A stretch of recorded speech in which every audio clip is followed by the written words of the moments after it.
तो चलिए भाई, यूएसए और अफ़गानिस्तान का जो केस चल रहा था हमने पहली वीडियो में देख लिया। मैंने इस वीडियो को दो पार्ट में रखा था। पहले में मैंने आपको इसकी हिस्ट्री बता दिया कि भाई कैसे अमेरिका में 9/11 अटैक हुए या किसने कराए थे, ओसामा बिन लादेन ने। तो उसको पकड़ने के लिए अमेरिका कहाँ गया था? अफ़गानिस्तान में, क्योंकि ओसामा बिन लादेन को किसने पनाह दी थी? तालिबान ने। फिर तालिबान ने इस यूएसए को वापस देने को मना कर दिया था। किसको? ओसामा बिन लादेन को। तो फिर यूएसए ने क्या किया था? अटैक किया था एक ऑपरेशन के अकॉर्डिंग, ऑपरेशन इंड्योरिंग, जिसमें इन्होंने तालिबान को अफ़गानिस्तान से उखाड़ फेंका था। ठीक है भाई, किसकी हेल्प से? नाटो वगैरह की हेल्प से। ठीक है भाई, तालिबान और अफ़गानिस्तान में जब अलकायदा डिफीट हो गए तो वो कहाँ भाग गए थे? पाकिस्तान में। ये सारी बातें हमने कर ली है। लास्ट में क्या हुआ था कि 2011 में ओसामा बिन लादेन को यूएसए की नेवी ने ढूंढ के मार गिराया था। तो देखिए, एक किस्म से 10 साल बाद ये बदला लिया जा चुका है। तो यूएसए का क्या मेन मोटिव था आने का अफ़गानिस्तान में? ओसामा बिन लादेन को मारने का, जो पूरा हो चुका था। फिर भी यूएसए अफ़गानिस्तान से वापस नहीं गया। ठीक है भाई, और वहाँ पे 2001 से आज तक लेके लगभग 48,000 लोग मारे जा चुके हैं इस वॉर में, तालिबान और यूएसए के वॉर में। अब हम देखते हैं करंट के प्रोस्पेक्टिव से क्या चल रहा है। देखिए क्या होता है। अफ़गान पीस प्रोसेस है एक। ये है क्या? यूएसए में 2020 के अंदर जब हमारा पेंडेमिक आया था, कोरोना वायरस आया था, तब उस टाइम पे यूएसए का प्रेसिडेंट कौन था? डोनाल्ड ट्रंप था। ये आपको सबको याद होगा।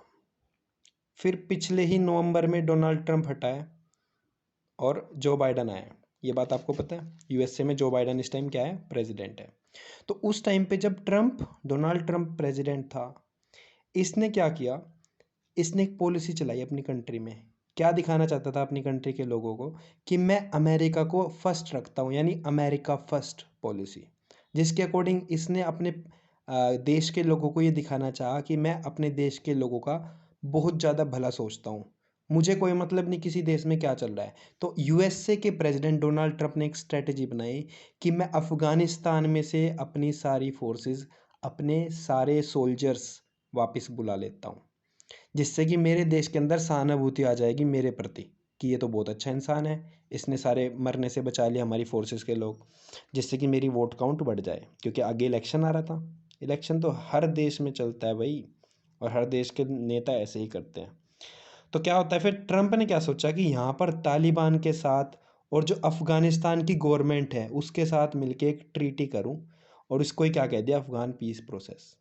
ये समझिए, तालिबान तो है एक टेररिस्ट ऑर्गेनाइजेशन जो अफ़गानिस्तान में अटैक करता है। ठीक है, ये अटैक करता है किस पे? सिविलियंस पे, यानी आम नागरिकों पे तालिबान अटैक करता है। ठीक है, फिर उन पे अटैक कौन करता है? यूएसए की फोर्सेज है जो तालिबान अफ़गानिस्तान के अंदर, वो अटैक किस पे करती है? तालिबान पे। और साथ में तीसरा करेक्टर कौन है? जो अफ़गानिस्तान की गवर्नमेंट है वहाँ पे। अफ़गानिस्तान में इस समय डेमोक्रेसी है, यानी प्रजातंत्र है, और वहाँ पर जो प्रेसिडेंट है उसका नाम है अशरफ घानी।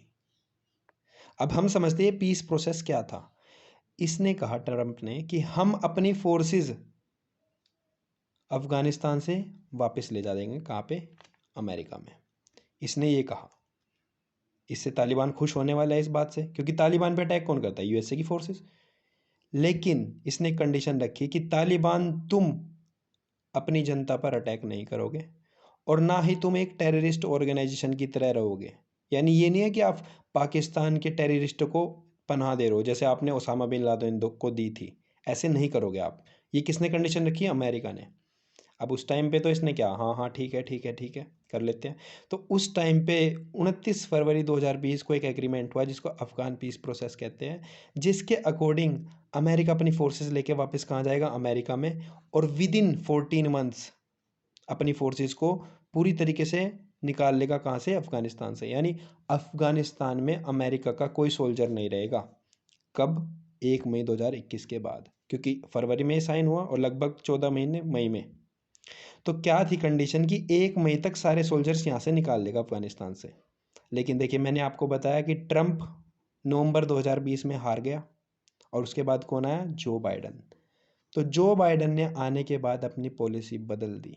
उसने कहा हाँ, हम सोल्जर्स को वापस बुला लेंगे अफ़गानिस्तान से, लेकिन मई तक नहीं, हम सितंबर तक बुलाएंगे वापस।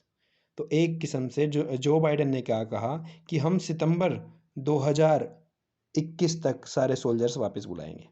अब इस बात पे तालिबान हो रहा है खफा, क्योंकि ये चाहता है जल्दी से जल्दी ये बाहर जाए और मैं अटैक करूं आम नागरिकों पे, और वहाँ पे बस अंधाधुंध तानाशाही चलाऊं मैं। तालिबान ये चाहता है। देखिए, इस पीस प्रोसेस से अफगानिस्तान की गवर्नमेंट बिल्कुल भी खुश नहीं थी, क्योंकि ये क्या है, ये डेमोक्रेटिक गवर्नमेंट है, ये क्यों चाहेगी कि भाई तालिबान पावर में आए। लेकिन फिर भी जब इसे दिख गया, अफगानिस्तान की गवर्नमेंट को, अशरफ घानी को दिख गया कि भाई यूएसए अपना पीछा छुड़ा के वापस जा रहा है, यानी हमें बर्बाद करके चल दिए वापस, इसे दिख गया। और इसे पता था कि अगर यूएसए चला गया तो तालिबान अटैक करेगा हम पे। तो इसने सोचा कि एक संधि बनाए ही लेते हैं कि हाँ, इस इस चीज़ के लिए सितंबर 2020 में क्या होता है, एक समिट होता है, कहाँ पे, दोहा में। अब दोहा क्या है, इसको कहते हैं दोहा पीस टॉक्स होती हैं, यानी बातचीत होती है कहाँ पे, दोहा में जाके। दोहा राजधानी है कतर की। तो एक पीस टॉक होती है किस किस के बीच में, तालिबान के बीच में और अफगानिस्तान की सरकार के बीच में, कि हाँ चलो ठीक है, हम मिलके एक सरकार बना लेंगे। आपको पता ही लग गया होगा इस बात से कि तालिबान की जब सरकार बनेगी तो वो कैसी सरकार रहेगी। ठीक है भाई, ये बात आप समझ गए होगे कि क्या सिनेरियो है। क्रक्स में बात यह है कि अमेरिका ने वादा किया है कि हम वापस जा रहे हैं, बस आप आतंकवादी की तरह बिहेव नहीं करोगे। लेकिन ये कहाँ मानने वाला है, इसने तो बहुत ज़्यादा अटैक कर दिए। देखो, सितंबर में इसने टॉक करी किससे, अफगानिस्तान की गवर्नमेंट से, तालिबान ने। और लगभग नवंबर में, इसके 2 महीने बाद, इसने क्या किया, आज तक के सबसे ज़्यादा अटैक किए तालिबान ने अफगानिस्तान के अंदर। तो आप समझ सकते हो तालिबान अगर वहाँ पे रह गया तो होगा क्या अफगानिस्तान का। अब इस बीच में हमारे भारत का क्या हिस्सा रहा है। देखिए, भारत ने एक बार भी इस टॉक में, बातचीत में हिस्सा नहीं लिया, जो कि मेरे हिसाब से, मेरे प्रोस्पेक्टिव से बहुत गलत है। क्योंकि भारत ने बहुत ज़्यादा इन्वेस्टमेंट कर रखी है कहाँ पे, अफ़गानिस्तान में। अफ़गानिस्तान की जो पार्लियामेंट है ना, जो अफ़गानिस्तान की पार्लियामेंट है, वो इंडिया ने बिल्ड करी है। वहाँ पे कई सारे हाईवेज़ इंडिया ने बिल्ड करे हैं। तो वहाँ पे काफ़ी सारा पैसा लगा दिया इंडिया ने 2001 के बाद। और इंडिया ने इस बातचीत में हिस्सा क्यों नहीं लिया, क्योंकि उसका मानना है, भारत का मानना है कि हम टेररिस्ट से कभी बात नहीं करेंगे, क्योंकि भारत तालिबान को टेररिस्ट ऑर्गेनाइजेशन मानता है। अब सोच के देखिए, अब तालिबान पावर में आ जाता है 2021 के बाद, तो क्या भारत उससे बिल्कुल भी बातचीत नहीं करेगा। ये खुद हमारा ही नुकसान है कि हमने किसी देश में इन्वेस्टमेंट भी करी, वहाँ पे अपने उद्योग भी खोले, और बाद में वहाँ पे एक गवर्नमेंट आई जो हमारी बातचीत बिल्कुल भी नहीं सुनेगी। तो भारत को यहाँ पे पार्टिसिपेट करना चाहिए था।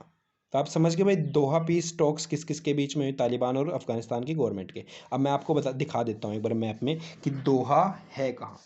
हम अपने मैप पे चलते हैं। ये देखिए, मैंने आपको पढ़ाया था अरेबियन, यहाँ पे ये मैंने बताया था मुस्लिम कंट्रीज़ है। ये सऊदी अरेबिया हमने वीडियोस में बात कर रखी है। तो यहाँ पे एक कंट्री आती है कतर। ये क्या पड़ती है, पारस की खाड़ी, पर्शियन गल्फ। इसलिए कहता हूँ पिछली वीडियोस ज़रूर देखें। तो यहाँ पे कतर है, और कतर की कैपिटल जो है वो है दोहा। तो यहीं पे वो दोहा पीस अकॉर्ड हुआ है। और अफगानिस्तान कहाँ पे है, यहाँ पर।